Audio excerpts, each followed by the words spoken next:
ನಾನಿವತ್ತು ಹೇಳ್ತಾ ಇರೋಂಥ ರೆಸಿಪಿ ಬಿರಿಯಾನಿನೂ ಕೂಡ ಮೀರಿಸುತ್ತೆ, ಅಷ್ಟು ಸೂಪರ್ ಆಗಿರುತ್ತೆ. ಯಾವ ಮಸಾಲ ಪೌಡರ್ನು ಕೂಡ ಬಳಸೋದಿಲ್ಲ ಇದಕ್ಕೆ. ಸೊ ಆದ್ರೂ ಕೂಡ ಅಂತ ಟೇಸ್ಟ್ ಬರುತ್ತಿದ್ದು. ಬೆಳಗಿನ ಬ್ರೇಕ್ಫಾಸ್ಟ್ಗೆ ಒಂದು ಒಳ್ಳೆ ರೆಸಿಪಿ ಅಂತಾನೆ ಹೇಳ್ಬೋದು. ಒಂದ್ಸಲನಾರ ಇದನ್ನ ನೀವು ಮಾಡಲೇಬೇಕು. ಬೆಳಗಿನ ಬ್ರೇಕ್ಫಾಸ್ಟ್ ಅಂತೂ ಇದನ್ನ ಮಿಸ್ ಮಾಡಕ್ಕೆ ಹೋಗಬೇಡಿ. ಸೊ ಅದಕ್ಕೆ ಬೇಕಾಗಿರೋಂಥ ಎಲ್ಲಾ ತರಕಾರಿಗಳನ್ನ ನಾನು ಹೆಚ್ಕೋತಾ ಇದ್ದೀನಿ. ಸೊ ಜಾಸ್ತಿ ತರಕಾರಿ ಏನಿಲ್ಲ, ಜಸ್ಟ್ ಆಲೂಗೆಡ್ಡೆ ಇದ್ರೆ ಸಾಕು. ಮತ್ತೆ ಇದು ಕಡಲೆಕಾಳು ಬಾತ್ ಆಗಿರೋದ್ರಿಂದ ಕಡಲೆಕಾಳುಗಳನ್ನ ನಾವು ಜಾಸ್ತಿನೇ ನೆನೆ ಇಟ್ಟಿರ್ಬೇಕಾಗುತ್ತೆ. ನಾವು ಮಾಮೂಲಾಗಿ ಬಾತಿಗೆ ಮಸಾಲ ಪೌಡರ್ನ ಉಪಯೋಗಿಸ್ತೀವಿ, ಬಟ್ ಇದಕ್ಕೆ ನಾನು ಸಾಂಬಾರ್ ಪುಡಿನ ಹಾಕಿ ಮಾಡ್ತಾ ಇದ್ದೀನಿ. ಸೊ ಅದೇ ಇದ್ರ ಸೀಕ್ರೆಟ್. ಸಾಂಬಾರ್ ಪುಡಿ ಇತ್ತು ಅಂತಂದ್ರೆ ಎಷ್ಟು ಟೇಸ್ಟ್ ಇರುತ್ತೆ ಅಂತಂದ್ರೆ ಅದು ನೀವು ಒಂದ್ಸಲ ಟ್ರೈ ಮಾಡಿದ್ಮೇಲೆ ಗೊತ್ತಾಗೋದು, ಅಷ್ಟು ರುಚಿಯಾಗಿರುತ್ತೆ.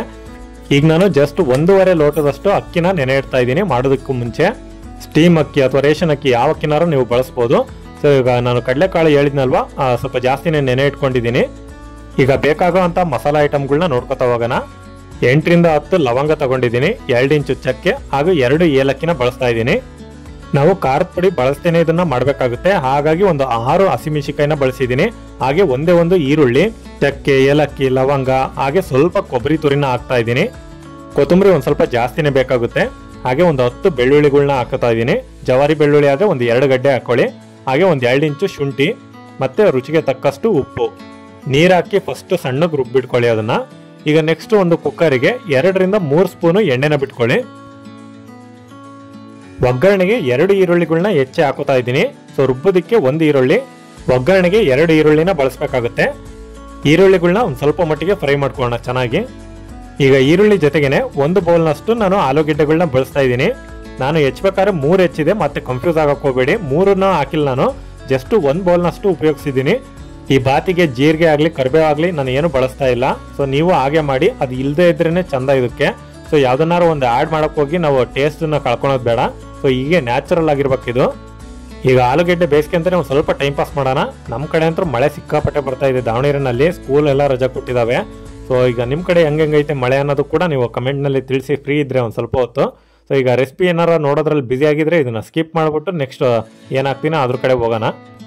ಈಗ ನಾವು ಕಡಲೆಕಾಳುಗಳನ್ನ ಹಾಕಿ ಒಂದು ಸ್ವಲ್ಪ ಫ್ರೈ ಮಾಡ್ಕೋಬೇಕಾಗುತ್ತೆ. ಯಾಕಂದ್ರೆ ಅವು ಹಸಿ ಇರ್ತಾವಲ್ವಾ, ಸ್ವಲ್ಪ ಫ್ರೈ ಮಾಡ್ಕೋತಾನೆ ಅದನ್ನ ಬೇಯಿಸ್ಕೊಳ್ಳೋಣ.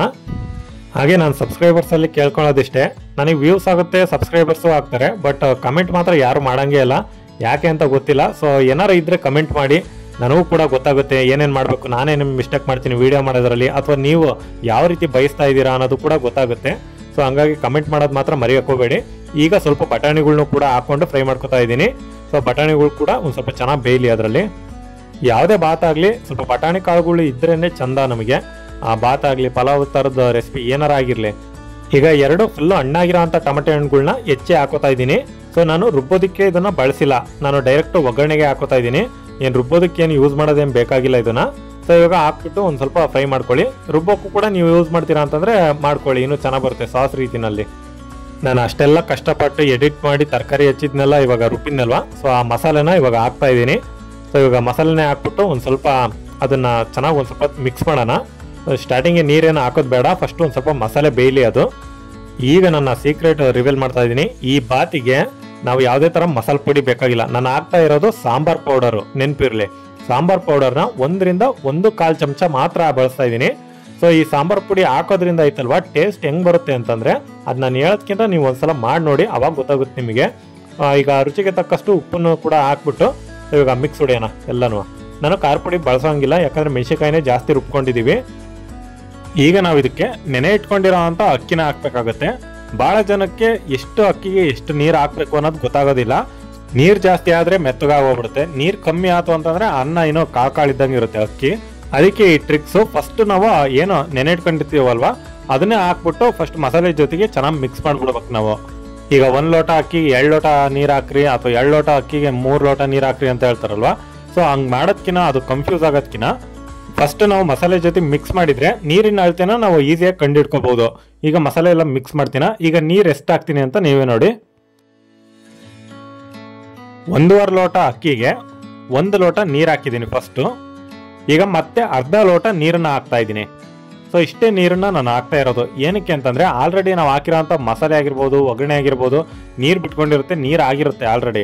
ಮತ್ತೆ ಅದ್ರ ಮೇಲೆ ನಾವೇನಾದ್ರು ಜಾಸ್ತಿ ಹಾಕಕ್ಕೆ ಹೋದ್ರೆ ಅಕ್ಕಿ ಅಳತೆ ಪ್ರಕಾರ ಸೊ ಅದೇನಾಗುತ್ತೆ, ಜಾಸ್ತಿ ಅನ್ಸ್ಬಿಡುತ್ತೆ. ನೀವು ಡೈರೆಕ್ಟಾಗಿ ಮಸಾಲೆ ಜೊತೆಗೆ ನೀರು ಹಾಕ್ಬಿಡ್ತೀರಾ, ಆಮೇಲೆ ಅಕ್ಕಿ ಹಾಕಿದಾಗ ನೀರು ಜಾಸ್ತಿ ಅನ್ಸ್ಬಿಡುತ್ತೆ. ಅದಕ್ಕೆ ದೊಡ್ಡವ್ರು ಹೇಳಿದ ಮಾತು ಕೇಳಬೇಕು ಅನ್ನೋದು. ಸರ್ ನಾನೇನು ದೊಡ್ಡನಲ್ಲ, ಸುಮ್ಮನೆ ಹಂಗೆ ಹೇಳಿದ್ದು. ಈಗ ಫಸ್ಟ್ ಟೇಸ್ಟ್ ನೋಡ್ಕೊಂಬಿಡೋಣ ಹೆಂಗೈತೆ ಅಂತ.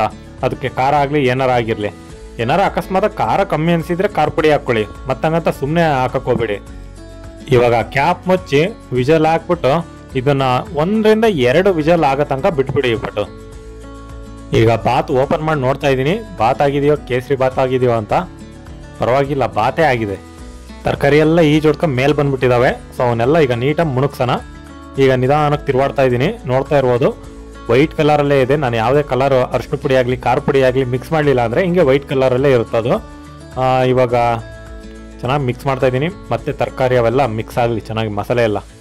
ನಾನು ಇನ್ನೂ ಒಂದು ಅರ್ಧ ಲೋಟ ಅಕ್ಕಿ ಮಿಕ್ಸ್ ಮಾಡಿದ್ರು ಕೂಡ ಇದು ಕರೆಕ್ಟ್ ಆಗಿರೋದು. ಯಾಕಂದರೆ ಮಸಾಲೆ ಏನಿರುತ್ತೋ ನಾನು ಸ್ವಲ್ಪ ದಪ್ಪನಾಗೆ ಹಾಕ್ಯಂತೀನಿ, ಯಾಕಂದರೆ ಒಳ್ಳೆ ಟೇಸ್ಟ್ ಬರಲಿ ಅಂತ. ನನಗೆ ಮಸಾಲೆ ಕಮ್ಮಿ ಇದ್ದರೆ ತಿನ್ನೋಕ್ಕಾಗಲ್ಲ. ಕೆಲವೊಬ್ಬೊಬ್ಬರಿಗೆ ಸ್ಪೈಸಿ ಐಟಮ್ ಇಷ್ಟ ಆಗಲ್ವ, ಸ್ವಲ್ಪ ಮಸಾಲೆ ಕಮ್ಮಿ ಇರಬೇಕು ಅಂತಾರಲ್ಲ, ಅಂಥವ್ರಿಗಾದರೆ ಇನ್ನೊಂದು ಸ್ವಲ್ಪ ಅಕ್ಕಿನ ಜಾಸ್ತಿನೇ ಹಾಕ್ಕೊಳ್ಳಿ.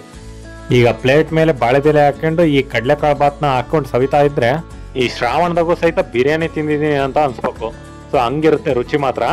ನಾವು ಕನ್ನಡಿಗರು, ವಿಶಾಲ ಹೃದಯದವರು. ಸೊ ಎಲ್ರಿಗೂ ಹೆಂಗೆ ಸಪೋರ್ಟ್ ಮಾಡ್ತಾರೋ ಹಂಗೆ ನನಗೂ ಕೂಡ ಸಪೋರ್ಟ್ ಮಾಡ್ತೀರಾ ಅಂತ ಅನ್ಕೊಂಡಿದ್ದೀನಿ. ಇನ್ನು ನನ್ನ ಚಾನಲ್ಗೆ ಯಾರ್ಯಾರು ಸಬ್ಸ್ಕ್ರೈಬ್ ಆಗಿಲ್ವೋ, ಸೊ ಈ ವಿಡಿಯೋ ನೋಡ್ಕೊಂತಾನೆ ಆ ಸಬ್ಸ್ಕ್ರೈಬ್ ಬಟನ್ ಮೇಲೆ ಒತ್ಬಿಡಿ ಸಾಕು, ಇನ್ನೇನು ಕೇಳಲ್ಲ ನಿಮಗೆ. ಬಿಸಿ ಬಿಸಿ ಬಾತಿಗೂ ತಣ್ಣನ ಮೊಸರಿಗೂ ಕಾಂಬಿನೇಷನ್ ಹೆಂಗಿದೆ ಅಂತಂದರೆ ಬರಗಾಲದಲ್ಲಿ ನೀರು ಸಿಕ್ಕಂಗಿದೆ ಇದು. ಸೊ ಅಷ್ಟು ರುಚಿಯಾಗಿದೆ ನಿಜವಾಗ್ಲೂ. ಒಂದು ಪ್ಲೇಟ್ ಫುಲ್ ಖಾಲಿ ಮಾಡಿಬಿಟ್ಟೆ ನಾನು. ಈಗ ಹಾಕ್ಕೊಂಡಿರೋದು ಜಾಸ್ತಿ ಹಾಕಿರ್ತೀನಿ ತೋರ್ಸೋಕ್ಕೋಸ್ಕರ ಅಂತ. ಸೊ ಆ ಪ್ಲೇಟ್ನ ಖಾಲಿ ಮಾಡಿದ್ದೀನಿ ನಾನು, ಅಷ್ಟೊಂದು ತಿನ್ಲಿಲ್ದಾನು ಕೂಡ. ಅಷ್ಟು ರುಚಿಯಾಗಿತ್ತಿದು. ಮಾಡಿದೆ ಸ್ವಲ್ಪ ಕಮ್ಮಿ ಮಾಡಿಬಿಟ್ಟೆ, ಮನೆಗೆಲ್ಲ ಭಯಕತ್ಬಿಟ್ಟಾರೆ. ಯಾಕಂದರೆ ಅಷ್ಟು ರುಚಿಯಾಗಿರುತ್ತೆ, ಎಲ್ಲರೂ ಕೂಡ ತಿಂದ್ರ ಇನ್ನೊಂದು ಸ್ವಲ್ಪ ಬೇಕು ಅಂತ ಅನ್ಸ್ಬಿಟ್ಟತ್ತೆ ಎಲ್ಲರಿಗೂ. ಮಾಡಿದೆ ಸ್ವಲ್ಪ ಜಾಸ್ತಿ ಮಾಡೋಕ್ಕಾಗಲ್ವ ಅಂತ. ಈ ರೆಸಿಪಿ ನಿಮಗೆಲ್ಲ ಇಷ್ಟ ಆಗಿದೆ, ದಯವಿಟ್ಟು ನನ್ನ ಚಾನಲ್ಗೆ ಸಬ್ಸ್ಕ್ರೈಬ್ ಆಗಿ ಸಪೋರ್ಟ್ ಮಾಡ್ತಾಯಿರಿ. So thanks for watching, bye.